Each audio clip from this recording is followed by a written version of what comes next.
Welcome back, everybody. My name is Legit Lee, and today I just wanted to show you guys the new machine that I just got a few days ago from Amazon. This is the 3018 Pro Plus CNC machine, and it's all metal.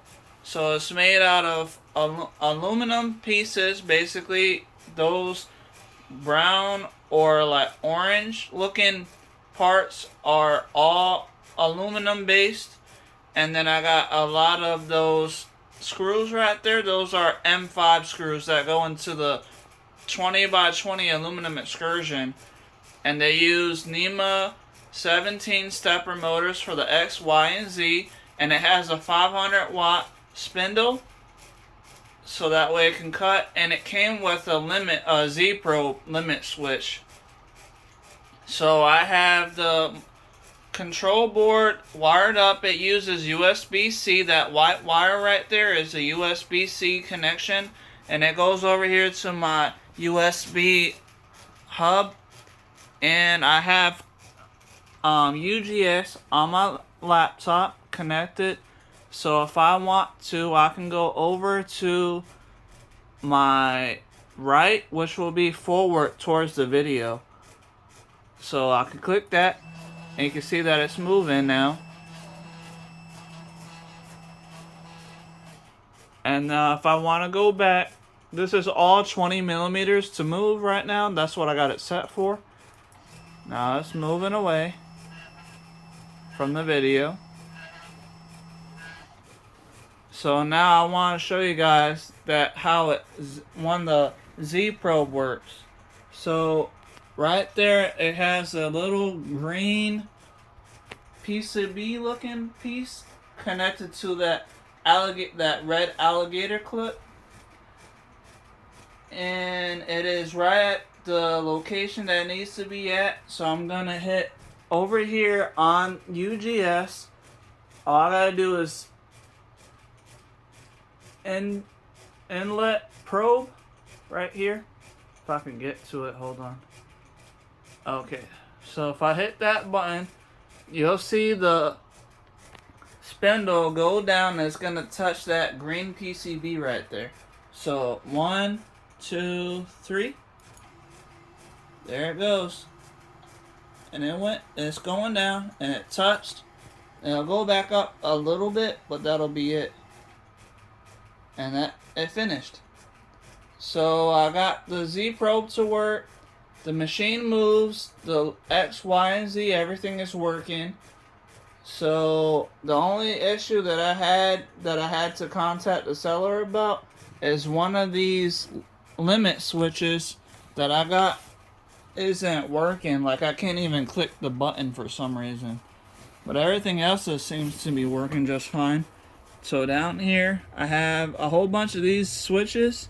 So if I try, like, this is the broken one. I can't click it, and it doesn't light up or anything. But these other ones work just fine. It came with 6 of them, I think. So if I click it, you can see that the light comes on. See, this one is connected to this one, but the only reason that's the reason why that light comes on. You can see the light coming on, but the button on it, I can't click it. So that's basically broken. The only reason it even lights up is because this one is connected to that one too.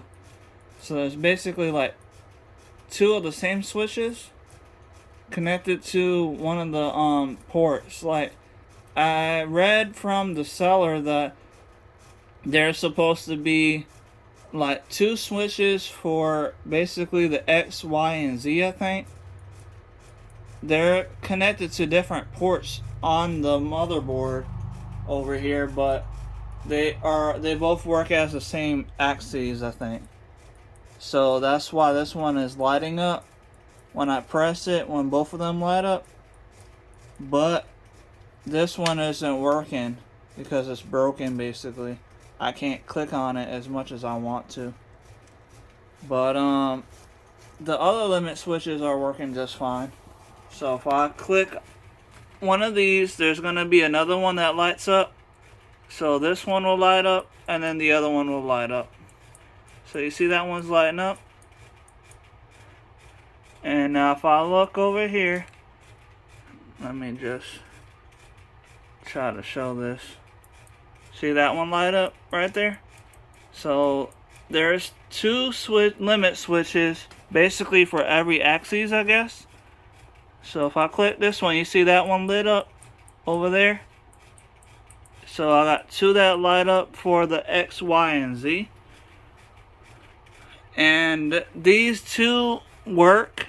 It's just that one that I just showed you doesn't want to turn on. So if I click this, it'll light up, and the other one lights up too, just like how it was with this one down here. But yes, everything else is working just fine on the machine, and this machine is going to help me to be able to make some PCBs.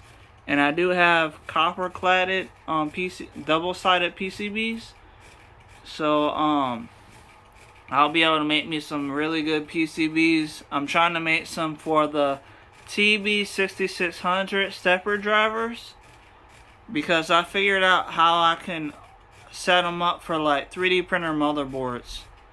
So I'm trying to make some PCBs now. I designed the PCB design on Easy EDA, and I can get the G code for the machine to cut out the PCB with using FlatCam. But other than that, I hope you guys liked the video. Please like, share, subscribe, and let me know what you think in the comments down below. And if you guys really do want to see this machine in action and how it really works and how to use it, please comment down below so I can make you guys another video about it. I'm going to be doing a lot of research on this machine and what programs I can use, like CAD and CAM programs, to be able to use the machine to cut out stuff that I design. So I will appreciate anybody commenting, and I will definitely respond to you guys. And if you do want to see more videos of this machine, let me know and I will definitely make some. I will see you guys in the next video. Goodbye.